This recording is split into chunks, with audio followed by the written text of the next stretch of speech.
ಈ ರಾಜ್ಯ ಜನತೆ ಅವರನ್ನು ಮುಖ್ಯಮಂತ್ರಿಯಾಗಿ ನೋಡಬೇಕು, ರಾಜ್ಯ ಅಧ್ಯಕ್ಷರಾಗಿ ನೋಡಬೇಕು ಅಂತೇಳಿ ಭಾಳ ದಿನಗಳಿಂದ ಕಾಯ್ತಾ ಇದ್ರು. ಈ ಎಲ್ಲ ಕಾರಣಕ್ಕೋಸ್ಕರವಾಗಿಯೇ ಹತಾಶೆಗೊಂಡು ಪೂರ್ವಗ್ರಹ ಪೀಡಿತರಾಗಿ BJP ಒಳಗಿರ್ತಕ್ಕಂಥ ಕೆಲವೊಂದು ಲಿಂಗಾಯತ ನಾಯಕತ್ವವನ್ನು ಕುಗ್ಗಿಸುವಂಥ ಕೆಲವೊಂದು ದುಷ್ಟ ಮನಸ್ಸುಗಳು ಮತ್ತು ಕುತಂತ್ರದ ಮೂಲಕವಾಗಿ ಭಾರತೀಯ ಜನತಾ ಪಕ್ಷದಿಂದ ಒಬ್ಬ ಹಿರಿಯ ನಾಯಕನನ್ನು, ಪ್ರಾಮಾಣಿಕ ರಾಜಕಾರಣಿಯನ್ನು, ನೇರವಾಗಿ ಮಾತನಾಡುವಂಥ ಅವ್ರ ಪಕ್ಷದ ಸಿದ್ಧಾಂತಗಳನ್ನು ಭಾಳಷ್ಟು ಗಟ್ಟಿಯಾಗಿ ಪ್ರತಿಪಾದಿಸುವಂಥ ಒಬ್ಬ ನಾಯಕನನ್ನು ಇವತ್ತು ಉಚ್ಚಾಟನೆ ಮಾಡೋಷ್ಟು ಮಟ್ಟಿಗೆ ಕೀಳು ಮಟ್ಟಕ್ಕೆ ಇವತ್ತು ಒಳಗಾಗಿರ್ತಕ್ಕಂಥದ್ದು ಅದು ಅವ್ರ ಪಕ್ಷಕ್ಕೆ ಭಾಳ ದೊಡ್ಡ ಹಿನ್ನಡೆ. ಇದರಿಂದ ಉತ್ತರ ಕರ್ನಾಟಕದ ನಾಯಕತ್ವವನ್ನು ಕುಗ್ಗಿಸುವಂಥ ಷಡ್ಯಂತ್ರ ಏನಿದೆ ಮತ್ತು ಪಂಚಮಸಾಲಿ ಹೋರಾಟವನ್ನು ಅಡಗಿಸುವಂಥ ಕುತಂತ್ರ ಏನಿದೆ, ಈ ಕುತಂತ್ರಕ್ಕೆ ಅಡಗಿಸ್ಬೇಕನ್ನೋ ಕಾರಣಕ್ಕೋಸ್ಕರ ಆ ಶಕ್ತಿಗಳು ಈ ಕೆಲಸ ಮಾಡಿದ್ದಾರೆ ಅಂತೇಳಿ ಮೇಲ್ನೋಟಕ್ಕೆ ಅನ್ನಿಸ್ತಾ ಇದೆ. ಈ ಎಲ್ಲ ಕಾರಣಕ್ಕೋಸ್ಕರ ಇವತ್ತು ನಮ್ಮ ಸಮುದಾಯ, ಕಾರಣ ಭಾರತೀಯ ಜನತಾ ಪಕ್ಷಕ್ಕೆ ಭಾಳ ದೊಡ್ಡ ವೋಟ್ ಬ್ಯಾಂಕೇ ಲಿಂಗಾಯತ್, ಆ ಲಿಂಗಾಯತಲ್ಲೇ ಭಾಳ ದೊಡ್ಡ ವೋಟ್ ಬ್ಯಾಂಕು ಪಂಚಮಸಾಲಿ ಸಮಾಜ.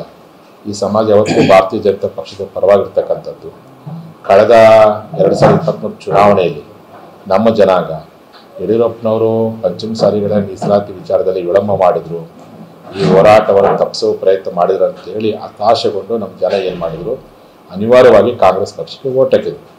ಈ ಕಾಂಗ್ರೆಸ್ ಪಕ್ಷ ನಮ್ಮ ಓಟ್ ಮಾಡ್ಕೊಂಡು ಅಧಿಕಾರಕ್ಕೆ ಬಂದ ಮೇಲೆ ನಮಗೆ ಲಾಠಿ ಏಟು, ಬೂಟ್ ಏಟು, ಕೈಕಾಲು ಮುರಿಯೋದು ಹೊಡೆದ ಮೇಲೆ ನಮ್ಮ ಜನ ಮತ್ತೆ ಎಲ್ಲೋ ಒಂದು ಕಡೆ ಇಲ್ಲ ನಮ್ಮ ಬಸವನಗೌಡರು ನಮ್ಮ CM ಆಗ್ತಾರೆ, ಅವರಿಗೆ ಪಕ್ಷ ಒಳ್ಳೆಯ ರಾಜ್ಯಾಧ್ಯಕ್ಷ ಹುದ್ದೆ ಕೊಡುತ್ತೆ ತಿಳ್ಕೊಂಡು ಇವ್ರಿಗೆ ಏನಾದರೂ ಮಾಡ್ತಾರೆ ತಿಳ್ಕೊಂಡು ಮತ್ತೆ ನಮ್ಮ ಜನ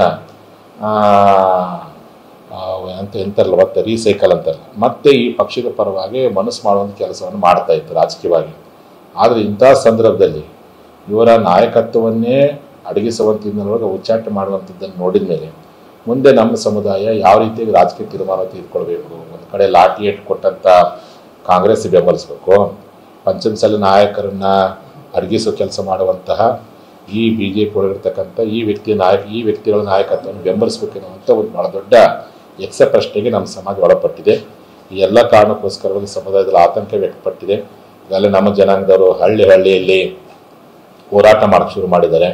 ನಾನು ಇವತ್ತು ಮಧ್ಯಾಹ್ನ 1 ಗಂಟೆಗೆ ನಮ್ಮ ಸಮಾಜದ ಪದಾಧಿಕಾರಿಗಳ ದಿಢೀರ್ ತುರ್ತು ಸಭೆಯನ್ನು, ಸಮಾಜದ ಪದಾಧಿಕಾರಿಗಳ ಸಭೆಯನ್ನು ಕರೆದು ಚರ್ಚೆ ಮಾಡಿಕೊಂಡು ಒಂದು ಉಗ್ರವಾಗಿರ್ತಕ್ಕಂಥ ಹೋರಾಟವನ್ನು, ನಮ್ಮ ಜನ ಏನು BJP ಪಕ್ಷದ ವಿರುದ್ಧ ಹೋರಾಟ ಅಲ್ಲ, ಇದು ಅಮಿತ್ ಶಾ ಮತ್ತು ಮೋದಿ ವಿರುದ್ಧ ಹೋರಾಟವಲ್ಲ, ಲಿಂಗಾಯತ ನಾಯಕರನ್ನು ತುಳಿಯುವಂಥ ವ್ಯಕ್ತಿಗಳು ಏನು ಮಾಡಕತ್ತಾರೆ, ಒಳಗಡೆ ಬಸವನಗೌಡರನ್ನ ಉಚ್ಚಾಟನೆ ಮಾಡುವಂಥ ಕೆಲಸ ಏನು ಮಾಡಕತ್ತಾರಲ್ಲ ಅಂಥವ್ರನ್ನ ಯಾವ ಕಾರಣಕ್ಕೂ ನಮ್ಮ ಜನ ಬೆಂಬಲಿಸಬಾರ್ದು, ಅಂಥ ನಾಯಕತ್ವ ಒಪ್ಪಬಾರ್ದು ಅಂತೇಳಿ ಅವ್ರ ವಿರುದ್ಧವಾಗಿ ಹೋರಾಟ ಮಾಡುವಂಥದ್ದು. ಕೂಡಲೇ ಭಾರತೀಯ ಜನತಾ ಪಕ್ಷ ಉಚ್ಚಾಟನೆ ಆದೇಶವನ್ನು ವಾಪಸ್ ಪಡಿಬೇಕು ಅನ್ನುವಂಥದ್ದು. ಮತ್ತು ನಮ್ಮ ಜನಾಂಗದ ವೋಟ್ ಪಡ್ಕೊಂಡು ಯಾರು MLA ಆಗಿದ್ದೀರಿ, MP ಆಗಿದ್ದೀರಿ, ಆ BJP ಪಕ್ಷಗಳಿರ್ತಕ್ಕಂಥವ್ರು ನೀವು ಹೈಕಮಾಂಡ್ಗೆ ಮನವೊಲಿಸ್ರಿ, ಹೈಕಮಾಂಡಿಗೆ ಒತ್ತಡ ಹಾಕಿ ಸರಿಪಡಿಸೋ ಕೆಲಸವನ್ನು ತಾವು ಮಾಡಬೇಕು. ಈ ಒಂದು ಕಾರಣಕ್ಕೆ ಬಸವನಗೌಡರಿಗೆ ನೈತಿಕ ಬೆಂಬಲವನ್ನು ಕೊಡಬೇಕು ಮತ್ತು ಉಚ್ಚಾಟನೆ ಮಾಡಿರ್ತಕ್ಕಂತಹ ಕುತಂತ್ರಿಗಳನ್ನು ಯಾವ ಕಾರಣಕ್ಕೂ ನಮ್ಮ ಜನ ಬೆಂಬಲಿಸಬಾರ್ದು ಏನು, ಮತ್ತು ಕೂಡಲೇ ಉಚ್ಚಾಟನೆ ಆದೇಶವನ್ನು ವಾಪಸ್ ಪಡಿಬೇಕೆನ್ನುವಂಥ ಉದ್ದೇಶ ಇಟ್ಕೊಂಡು ಇವತ್ತು ಮಧ್ಯಾಹ್ನ 1 ಗಂಟೆಗೆ ನಮ್ಮ ಸಮುದಾಯದ ಪದಾಧಿಕಾರಿಗಳ ಮತ್ತು ಕೆಲವೊಂದು ಮುಖಂಡಗಳ ಒಂದು ತುರ್ತು ಸಭೆಯನ್ನು ಕರೆದು ಚರ್ಚೆ ಮಾಡಿಕೊಂಡು ಮುಂದಿನ ಹೋರಾಟದ ಬಗ್ಗೆ ಮಾಧ್ಯಮದಲ್ಲಿ ನಾನು ಮಾಹಿತಿ ಕೊಡಬೇಕು ಅಂತ ಅಂದ್ಕೊಂಡಿದ್ದೀನಿ. ಹಾಗಾಗಿ ನಮ್ಮ ಸಮಾಜ ಜನತೆ, ಯಾಕೆ ನಾನು ಯಾರಿಗೆ ಫೋನ್ ಮಾಡಿ ವೈಯಕ್ತಿಕವಾಗಿ ಬರಲಿಕ್ಕೆ ಹೇಳೋಕ್ಕಾಗಿಲ್ಲ, ಮಾಧ್ಯಮದ ಮೂಲಕವಾಗಿಯೇ ನಾನು ಸೋಷಿಯಲ್ ಮೀಡಿಯಾದ ಮೂಲಕವಾಗಿ ಬರೋಕ್ಕೆ ಹೇಳಿದ್ದೀನಿ. ನೀವೆಲ್ಲರೂ ನಾನು ಇವತ್ತು ಮಧ್ಯಾಹ್ನ, ಅಂದರೆ 27ನೇ ತಾರೀಕು ಮಾರ್ಚ್, ಇವತ್ತು ಗುರುವಾರ ಮಧ್ಯಾಹ್ನ 1 ಗಂಟೆಗೆ ನೀವೆಲ್ಲರೂ ಬೆಳಗಾವಿ ಗಾಂಧಿ ಭವನಕ್ಕೆ ಬಂದು ನಿಮ್ಮ ಅಭಿಪ್ರಾಯಗಳು ಕೊಡಬೇಕು. ಕೇವಲ ಪಂಚಮಸಾಲಿ ಲಿಂಗಾಯತ ಅಷ್ಟೇ ಅಲ್ಲ, ಬಸವನಗೌಡರ ಬಗ್ಗೆ ಅಭಿಮಾನ ಹೊಂದಿರತಕ್ಕಂಥವ್ರು ತಾವು ಬನ್ನಿ, ಭಾಗವಹಿಸಿ, ಮಾತಾಡಿ ನಿಮ್ಮ ಸಹಕಾರವನ್ನು ಕೊಟ್ಟರೆ ಮುಂದೆ ಯಾವ ರೀತಿಯಾಗಿ ಹೋರಾಟ ಮಾಡಬೇಕು ಅಂತೇಳಿ ನಾವೆಲ್ಲ ಆಲೋಚನೆ ಮಾಡ್ತೀವಿ. ಕೂಡಲೇ ಭಾರತೀಯ ಜನತಾ ಪಕ್ಷ ಎಚ್ಚೆತ್ತುಕೊಂಡು ಉಚ್ಚಾಟನೆ ಆದೇಶವನ್ನು ಹಿಂಪಡೆದ್ರೆ ನಿಮ್ಮ ಪಕ್ಷಕ್ಕೆ ಒಳ್ಳೆಯದು, ಇದಕ್ಕೆ ನಿಮ್ಮ ಕಾಲ ಮೇಲೆ ನೀವೇ ಕಲ್ಲು ಹಾಕೊಳ್ತೀರಿ ಅಂತ ಮಾತನ್ನು ನೇರವಾಗಿ ಹೇಳಕ್ಕೆ ಇಚ್ಛೆಪಡ್ತೀನಿ.